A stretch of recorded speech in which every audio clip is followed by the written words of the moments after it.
All right, so here we go. We're going to get back into this little still life that I blocked in the other day. And right now, all it has on it is just a burnt umber wash that's sort of, pretty loose still. We're just kind of getting the value set up. And now what I want today's session or goal to be is just to get everything kind of covered with a very simplified version of the color and value that we see for that area.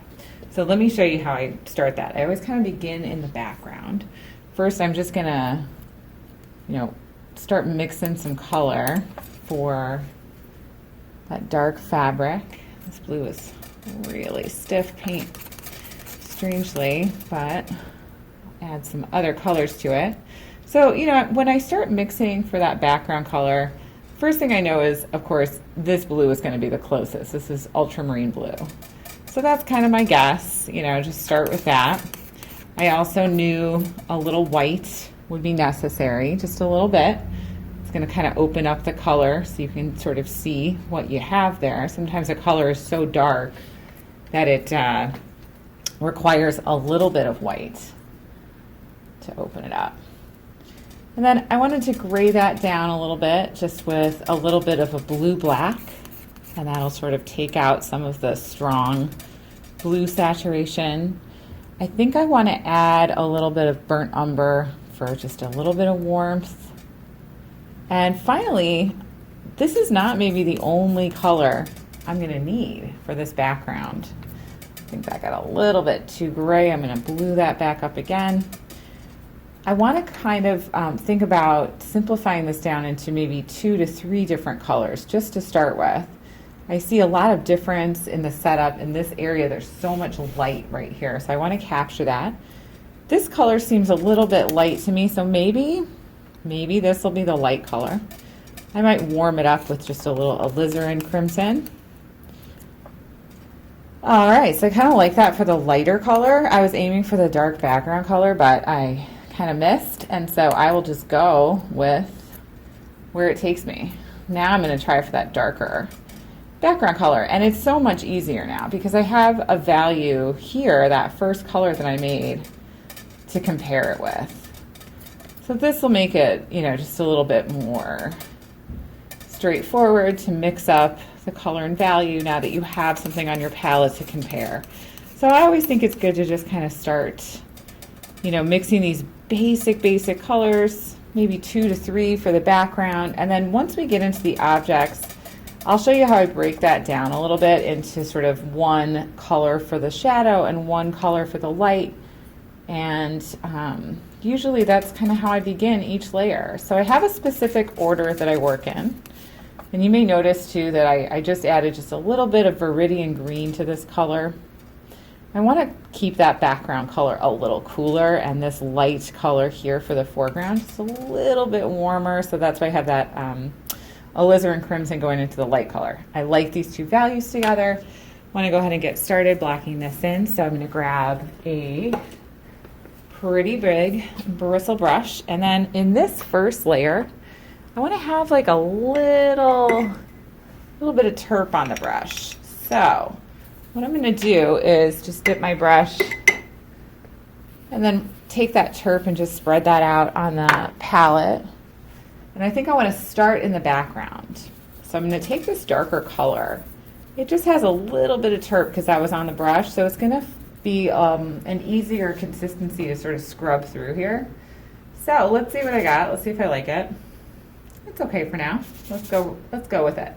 I'm going to take this color, and I really like the consistency. That's one thing that I think you want to make sure that you like how the paint is going on. And if it's not going on correctly, if you feel like it's too dry, it's not spreading enough, maybe you need more paint on your brush, maybe you need more terp, but kind of don't go for big areas until you like the consistency that it's going on. Now, I think, I could maybe do a little bit of some looseness through here that I think if I thin it out even more, we'll be able to see some of that nice warm burnt umber kind of block in color that I had. And I'm also just brush mixing just a little bit because I kind of want to go just a touch darker. So down in here, this is kind of going to be some cast shadow action happening in here. So I'm not going to really get that color, that background color, to pass into those cast shadows too much right now. I just want to keep it kind of loose. So let's leave it alone for a second, and we'll leave those cast shadows. And now I feel like I want to wipe off this brush, get the remainder of this dark paint out of it. Okay, and then I'm just going to take a little bit of that turp that I had on my palette earlier. It's still there, it didn't quite evaporate yet. Now I picked up that light color on the same brush, and hopefully I'll be able to see enough of a difference. That's pretty dark. It looks so intense at this point, even though I know on the palette it is very gray. It is a very grayed out color. I put plenty of additional colors in there. It's not just like blue and white. There's blue black, there's viridian green, there's alizarin crimson, there's a gray that's created by that that's really nice. Lost my painting. So I'm just going to trust that this color is not as vibrant as it looks right now.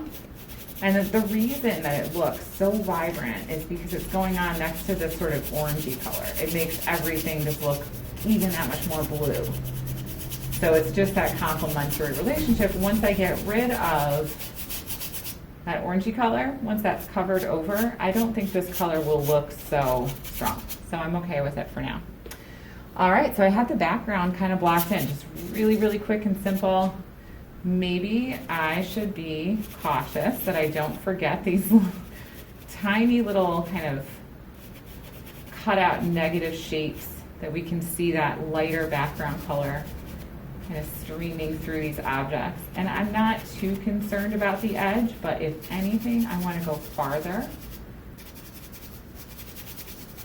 I'd rather paint into the cast shadow and then have to paint the cast shadow back out over that background color than leave any extra space that I'm gonna have to, remix or fill it in later. Okay, so there we go. That's the first layer, first background pass. Next, we're gonna go on to the objects. I always kind of, before I wanna block in those objects, I always do put one little color pass underneath those cast shadows, because then we can sit the objects right on top of the cast shadows. So really quickly, I'm just gonna take whatever's left of this dark shadow color and maybe consolidate it. And now I might even add a little bit more. Time for a little more ultramarine blue. Okay, here we go. Definitely gonna whip through some more paint, especially these colors. They're in everything. I'm gonna be using a lot of them. All right, so let's take a little bit more ultramarine blue. I think a little more blue black to darken. And I liked some of this. So now we have sort of a purple. I'm just using a little alizarin crimson to even darken it more. So I know this color, even though it just looks black on the palette, it has a purpley sort of foundation to it. And I like to dull that purple down sometimes just with a little bit of burnt umber. So I'm just gonna make a little bit of an adjustment. I can just see I added too much burnt umber, so I'll go back the other way. And I think for like a first layer, that should do it. All right, so I'm gonna use the same brush. I just wiped it out. Worst case scenario is gonna lighten this color a little, which would not be a bad thing in my view. All right. I'm just doing like a really quick block in. Again, I like the consistency of the paint. It's working for me. Darken in here and keep it pretty loose. You don't need to nail down all of these edges yet, and you probably don't want to.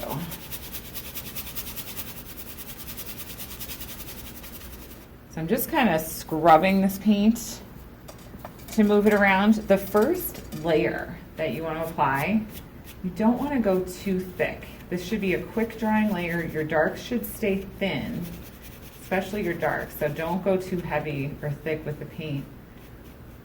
You just want to kind of see that value in color And if you look carefully, I'm not sure if you can see in the video, but I, look out for like, you can see maybe a little canvas showing through. It's not totally filling the weave of the canvas. There's just a little bit of a feeling of light in the shadow, and I like to sort of, let that stay if at all possible. Now this shadow, I see a little more color in it, but I'm going to give it that same dark base color. And I'm trying to keep this ellipse making some kind of sense, but I'm not too worried about like the actual shape and edge yet. I'm trying to avoid locking into that. And like I was saying, I see a little bit more reflected light in this one, and so I lighten that up with the shadow, or the darker fabric color that we used up top. Okay.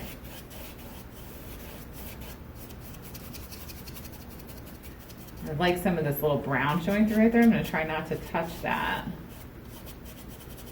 Okay, like that too. All right, so there we go. That's all blocked in. We're going to move on to the objects. And for each object, there's so much going on, but if we can simplify things down into one side is light and one side is shadow, and within that, I see a multitude of different light values in the light side. We want to choose like the medium kind of value there. Same thing with the shadow side. There are darker colors, lighter colors reflected back in. A medium shadow value is fine for this stage. So quickly, I'm just going to kind of take my first guess at what colors to use to mix this.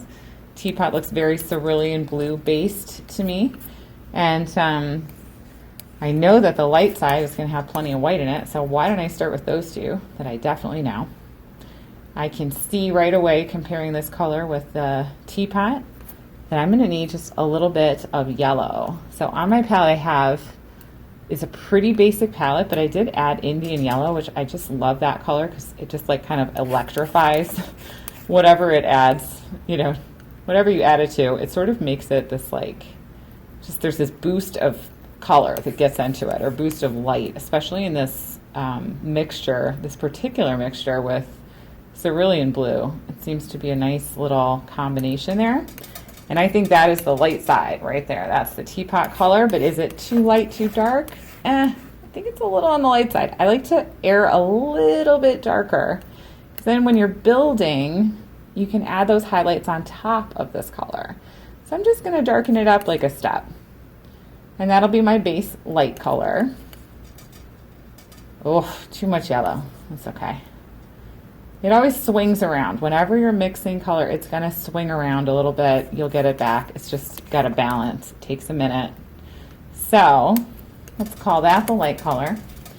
Dark color, same thing. I want to use that cerulean blue as a base, a little less white this time. This is a very intense blue. I have to think of how I need to sort of dull that blue out a little bit.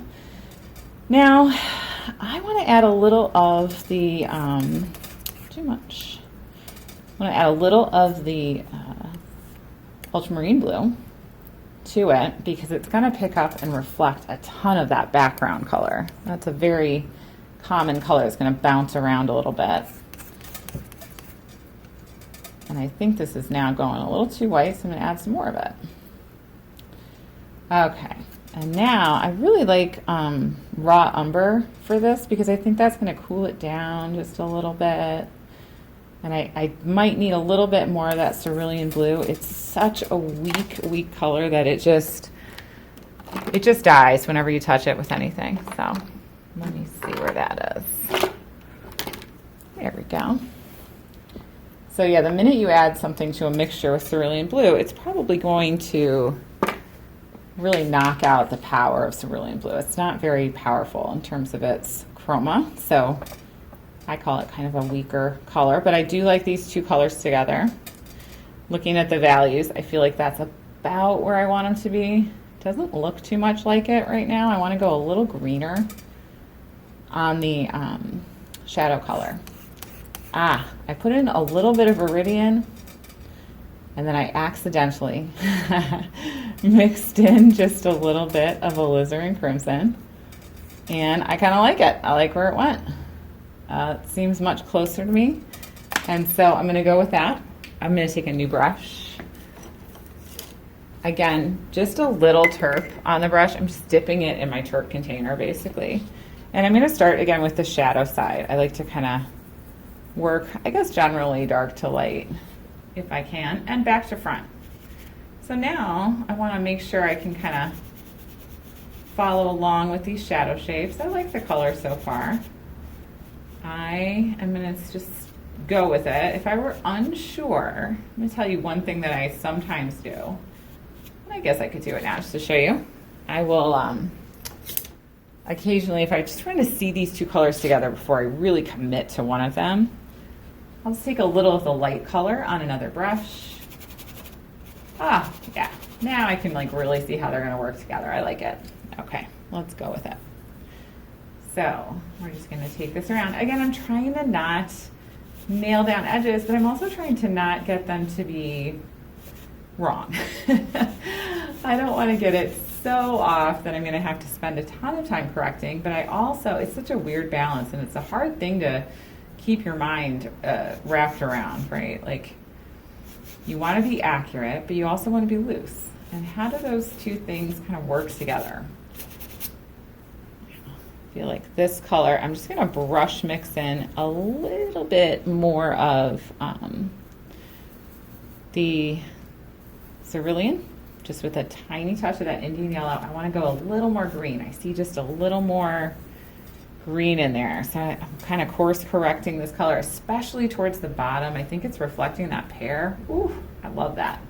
That's nice. So the greener color sort of does reference that more yellowy pear and how it's interacting with the color of that kind of cerulean blue teapot. And it's so neat because there's really no yellow except for that tiny touch of Indian yellow, but it changes everything. It's just a very subtle shift into the greens. Okay. And I just want to see this whole thing as simplified. If you look at the actual teapot, there's so much going on. There's a ton going on. But I'm not going to get caught up. I just want to state it as simply as I can. And I want to note where that cast shadow begins off of the teapot. And I see that tucking in back behind the pear. So maybe right here is a great place to see why we want to work back to front. If I had painted that pear so beautifully, so carefully, gotten that edge all just where it needs to be, and then I brought that teapot down, I'd have to be very, very careful about where I put that teapot. I'd have to really make sure that edge works perfectly. It was well drawn. But here I can be a little looser. And then I can come back, paint the pear right on top of that. One thing I like to try to do, I think, painting, there's always like 18 things on your mind, but if I can be as economical as possible with my brush strokes, that's a good thing. So I'm just trying to kind of put the brush strokes in, not second guess them, not sort of, pick away at it right now. It's just really simple as we can get it to be. That's always my goal. So I need a little bit more terp. That paint needs some more movement. All right, and now I'm just going to kind of scrub this through. I'm not trying to get the surface to be at like a finished stage at all. This pass right here, this first pass of color, is more about just laying in shapes of color and covering the surface, getting the overall color and value feel.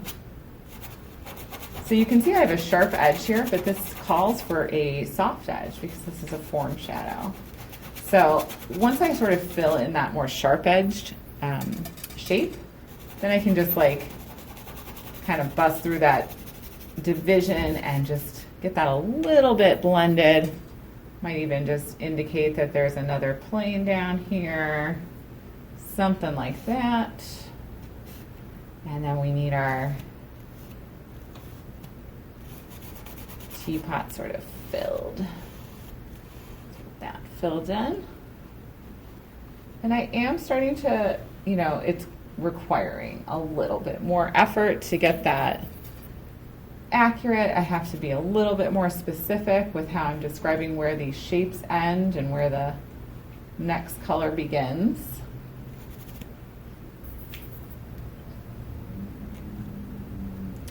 Now, this is an interesting one because from my vantage point, I see the top of this teapot wrapping around right in there. So I'm just going to bring that brush right through, and I just twisted it almost behind that little handle. All right. So I want to paint that first. That goes in back, so that's what I'm starting with. Let's just get that edge. And you can see I am getting more and more specific, but I do try to leave it for as long as I can and avoid as much as possible getting sucked into really tight finished edges, especially off the bat. And I think I'm also running out of color, which will certainly make me work through a little faster. So there we go. So it just has like a shape, just two colors together. It's just interlocking shapes. I'm gonna fill in this little part, and this is for now as far as I want it to go. So that's the teapot. Next, farthest back is going to be this cup, and of the saucer and cup. The saucer's on the bottom, so we're going to start with that. Luckily, it's similar in colors. I love to recycle. So let's go ahead and I'm going to pause the video, and we'll do a little quick upload. They have to be in short bites, and then I will come back and we'll block in the next two objects.